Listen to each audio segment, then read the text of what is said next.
요나단이 다윗에게 이르되 이스라엘의 하나님 여호와께서 증언하시거니와 내가 내일이나 모레 이맘때에 내 아버지를 살펴서 너 다윗에게 대한 의향이 선하면 내가 사람을 보내어 내게 알리지 않겠느냐. 자, 어제 본문에서 이어지는 말씀이죠. 다윗이 사울의 그 진심을 확인할 수 방법을 요나단에게 제안을 했습니다. 그 방법은 초하루 왕의 만찬에 다윗이 참석하지 않는 거죠. 그때 사울의 반응을 보는 겁니다. 그래서 사울이 다윗이 고향에 제사하러 갔다고 이렇게 말했을 때에 사울이 그 이야기를 듣고 좋게 생각하고 별 반응이 없으면 다윗을 죽일 마음이 없다는 요나단의 생각이 맞고, 그런데 이 말에 사울이 화를 내고 분노하면 다윗을 죽이려고 하고 있다는 다윗의 생각이 맞는 것으로 이렇게 하기로 했습니다. 자, 오늘 12절 13절 말씀은 그거에 대한 요나단의 답변입니다. 요나단은 자기의 생각이 맞다면, 즉 사울이 너를 죽일 의사가 없다면 내가 사람을 보내서 너에게 반드시 알려주겠다, 이렇게 약속을 하는 거죠. 13절 그러나 만일 내 아버지께서 너를 해치려 하는데도 내가 이를 내게 알려주어 너를 보내어 평안히 가게 하지 아니하면 여호와께서 나 요나단에게 벌을 내리시고 또 내리시기를 원하노라. 여호와께서 내 아버지와 함께 하신 것 같이 너와 함께 하시기를 원하노니. 자, 13절은 반대로 사울이 다윗이 만찬에 오지 않는 것을 보고 분노하고, 그래서 이것이 사울이 다윗을 죽이려는 것으로 확인이 되면 내가 이것을 너에게 알려주겠다. 만약에 사울이 다윗을 죽이려고 하는데도 이것을 알려주지 않는다면 하나님이 나에게 벌을 주기를 내가 바란다. 벌을 내려줘도 된다. 내가 벌 받아도 괜찮다. 이렇게 하면서 약속을 확실하게 하는 겁니다. 자, 마지막에 보면 여호와께서 내 아버지와 함께 계신 것 같이 너와 함께 하시기를 원한다.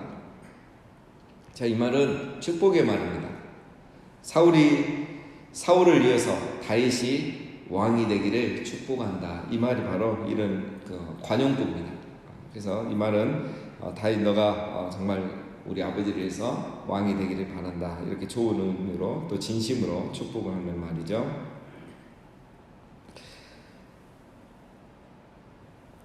자, 14절 너는 내가 사는 날 동안에 여호와의 인자하심을 내게 베풀어서 나를 죽지 않게 할 뿐 아니라 여호와께서 너 다윗의 대적들을 지면에서 다 끊어버리신 때에도 너는 내 인자함을 내 집에서 영원히 끊어버리지 말라 하고. 자, 이거는 12, 13절은 요나단이 다윗에게 베푸는 헤세드 은혜입니다. 내가 이렇게 하겠다는 약속이고, 14, 15절은 다윗이 요나단에게 베푸는 은혜, 헤세드를 말합니다. 다윗이 요나단에게 하는 약속이죠. 자, 그 약속을 요나단이 이렇게 요구합니다.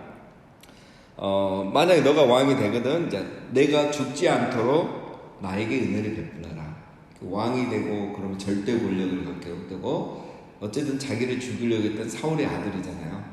그렇지만 너가 왕이 되거든 나에게는 은혜를 베풀어라, 이거고, 또 두 번째는 하나님 너의 대적을 다 멸할 때에도 너는 내 집안에는 은혜를 베풀어야 된다.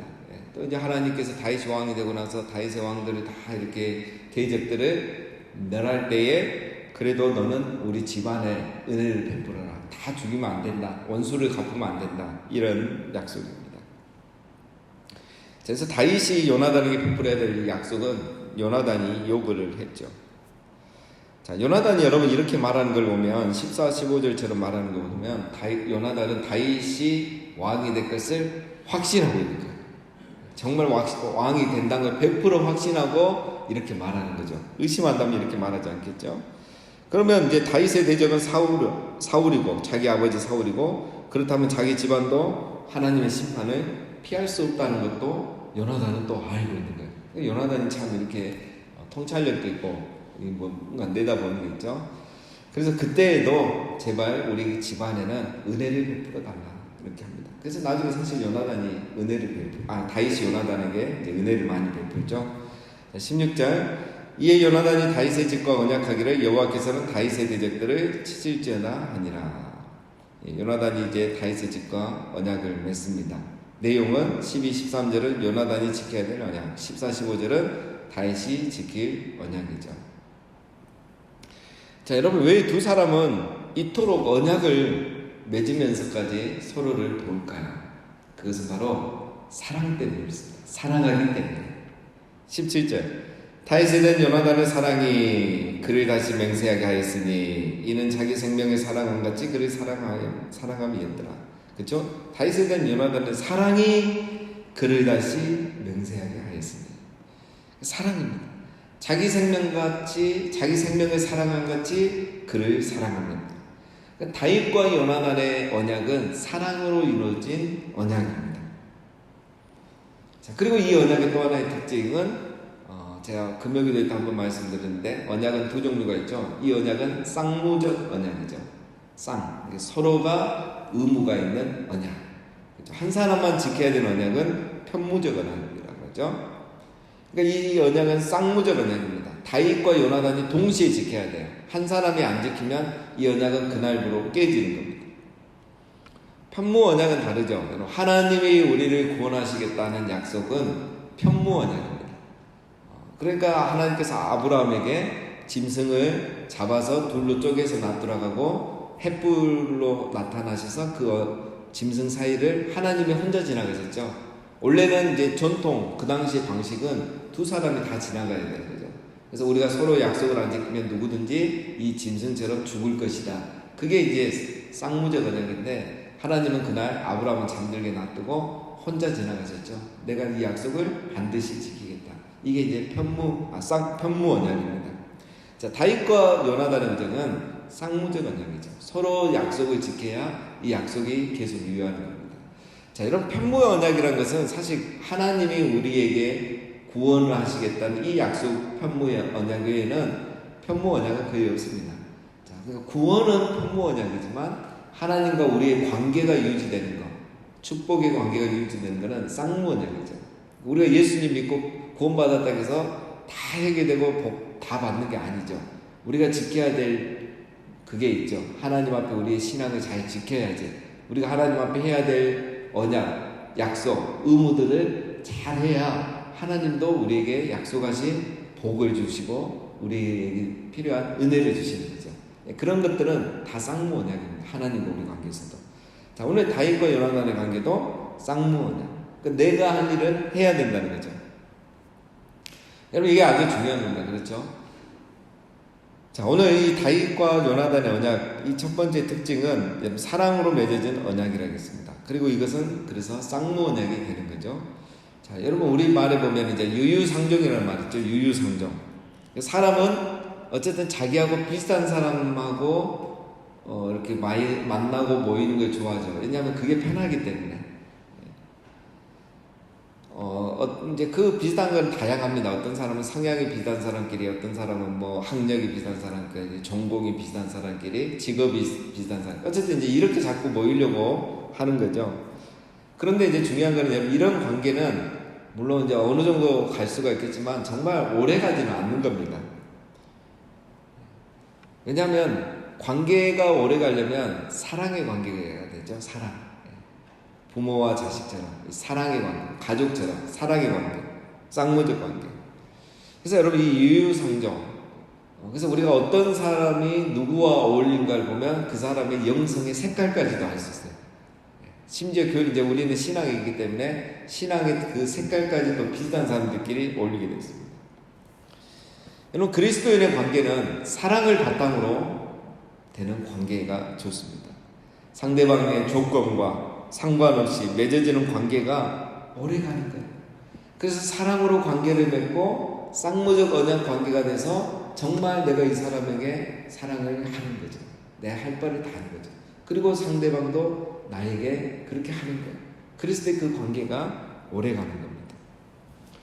그래서 여러분 내가 오늘 가까이 있는 사람, 나와 함께 있는 사람들이 누구인가를 보는 게 중요합니다. 아무 조건 없이 그리스도 안에서 사랑으로 맺어지는 그 관계, 그게 바로 영원한 관계가 되는 것입니다. 자, 18절 요나단이 다윗에게 이르되 내일은 초하루인즉 내 자리가 비임으로 내가 없음을 자세히 물으실 것이라. 자, 앞에서 했던 내용이죠. 자, 19절 너는 사흘 동안 있다가 빨리 내려가서 그 일이 있던 날에 숨었던 곳에 이르러 에셀바의 곁에 있으라. 자, 이 말은 이제 사흘 동안 기다리다가 저번에 이제 어떤 일이 있었던 곳이 아는 장소가 있죠. 둘만 아는 장소. 거기 가서 숨어 있으라. 그곳에 에셀바위. 이것도 자기들만 아는 거죠. 그 바위 곁에 숨어 있으라는 거죠. 자, 이 장소는 두 사람만 아는 곳일 겁니다. 왜냐하면 이제 앞에서 보면 그 다윗이 이미 말을 했죠. 사울이 자기를 죽이려고 하면 어떻게 할래? 어떻게 해서 나에게 알려줄래? 요나단이 사람을 보내서 알려주겠다고 하니까 이미 아버지가 우리 관계를 다 알고 있다, 의심하고 있다, 이런 뉘앙스를 다윗이 말했죠. 그래서 요나단이 다윗을 들로 데리고 가서 지금 둘만 이야기하고 있는 거예요. 그래서 지금 하는 이야기는 아무도 모르는 거죠. 듣지 않고 있기 때문에. 자, 그곳에 가서 숨어 있으라 이겁니다. 그래서 20절에 내가 관역을 쏘려 한같이 화살 셋을 그 바위 곁에 쏘고 아이를 보내어 가서 화살을 찾으라 하며 내가 짐짓 아이에게 이르기를 보라 화살이 내 이쪽에 있으니 가져오라 하거든 너는 돌아올지니 여호와께서 살아계심을 두고 맹세하노니 내가 평안 무사할 것이요. 자, 이 말은 이제 숨어 있으면 내가 화살 셋을 쏘겠다. 그래서 만약에 사울이 분노하지 않고 너를 죽일 의사가 없다면 요나단이 이 화살을 에셀 바위보다 가깝게 그곳에 못 미치도록 내가 화살을 쏘고 우리 아이를 이제 부하를 보내서 이쪽에 있으니 가져와라 이렇게 말하면 사울이 너를 죽일 의사가 없다는 것을 알고 그냥 궁으로 다시 돌아와라 이런 말입니다. 그러나 22절에 만일 아이에게 이르기를 보라 화살이 내 앞쪽에 있다 하거든 내 길을 가라 여호와께서 너를 보내셨음이니라. 너와 내가 말한 일에 대하여는 여호와께서 너와 나 사이에 영원토록 계시니라 하니라.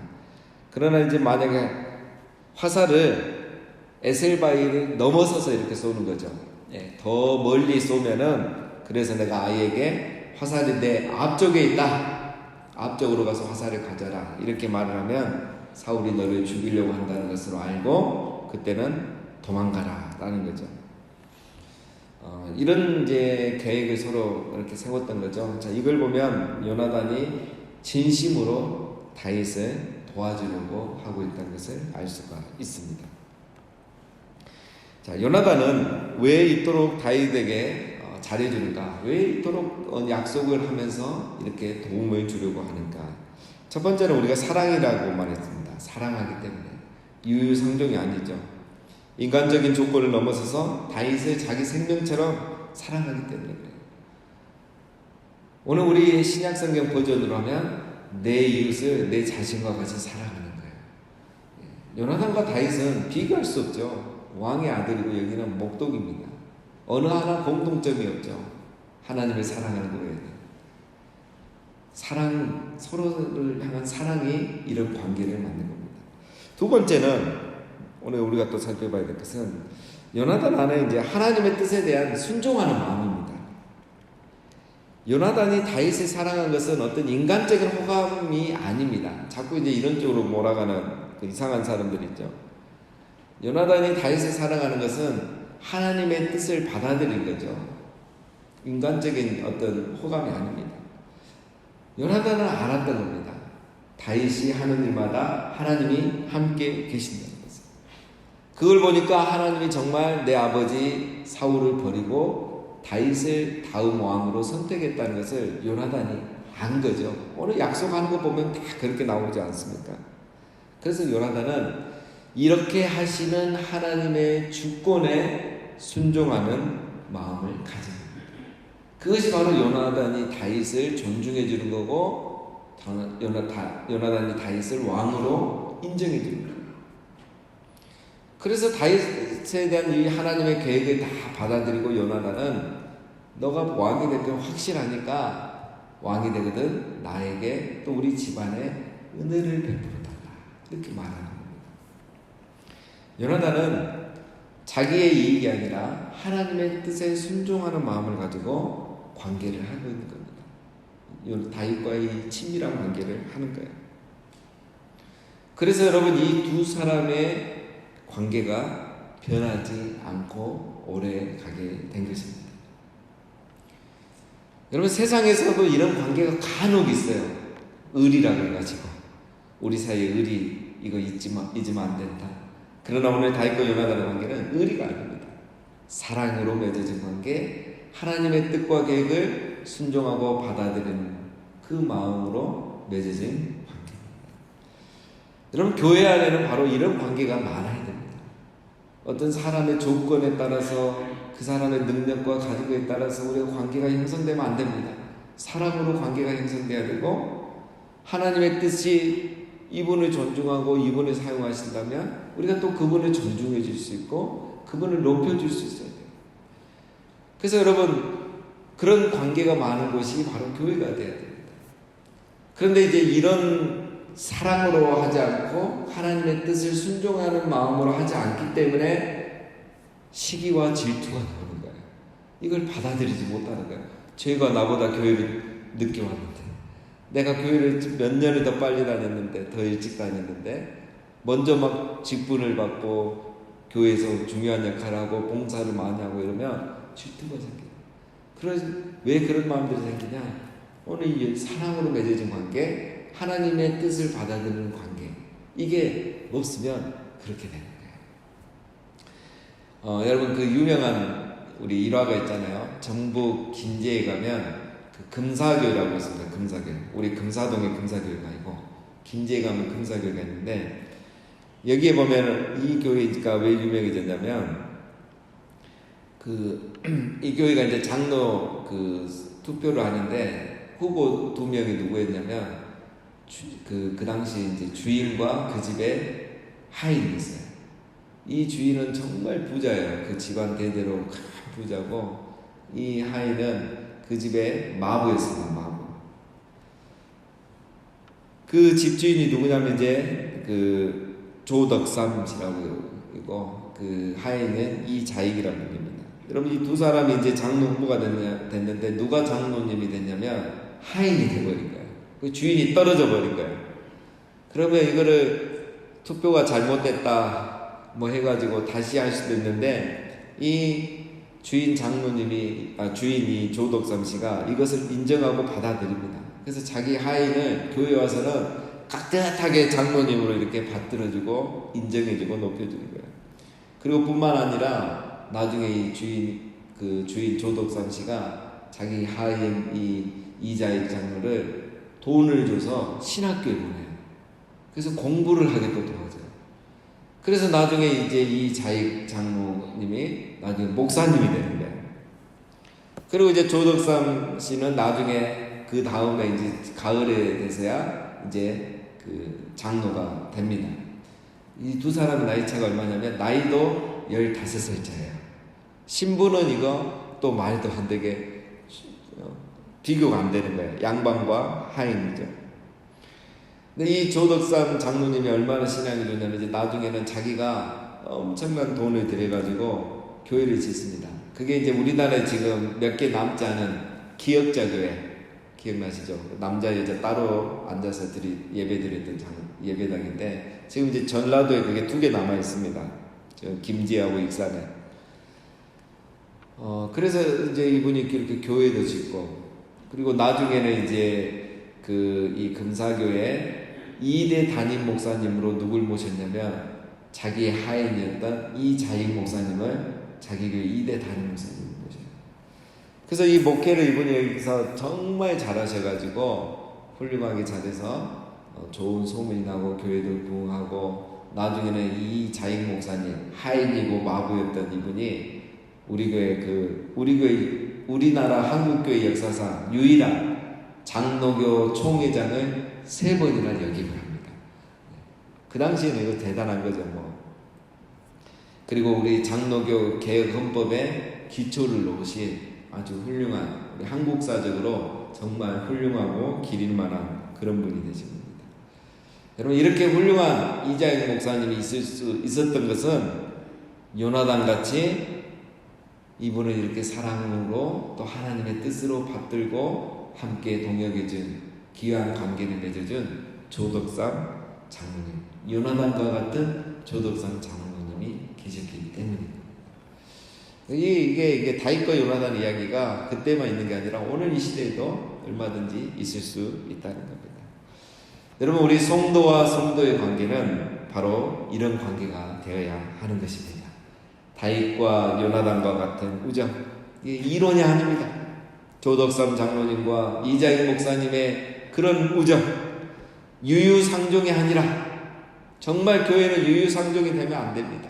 제가 한번 처음에 얘기를 드렸었죠. 낮에 교회 안에 카르텔이 형성되면 안 돼요. 유유상종이에요. 그러면 절대 안 됩니다. 그 모임 안에는 다양한 사람이 있어야 돼요. 물론 이제 유유상종이 필요할 때도 있겠죠. 그러나 절대 교회는 그런 것이 아닙니다. 다윗과 요나단처럼 왕의 아들과 저 목동이 하나가 되는 사랑으로 맺어진 관계, 그리스도의 뜻이기 때문에, 하나님의 뜻이기 때문에 맺어진 관계. 그래서 이 사람을 살리고 세워주기 위해서 내 생명도 아끼지 않는 그런 관계, 그게 바로 교회 안에서 보여주는 그런 관계입니다. 이런 관계들이 교회 안에서 일어날 때 세상 사람들이 교회를 존경하기 시작하는 거죠. 교회 한번 왔다 감동받는 거죠. 이런 일이 직장에서는 없는데, 세상에서는 없는데, 세상은 다 유유상종인데 교회 오면 이게 파악이 안 되는 거예요.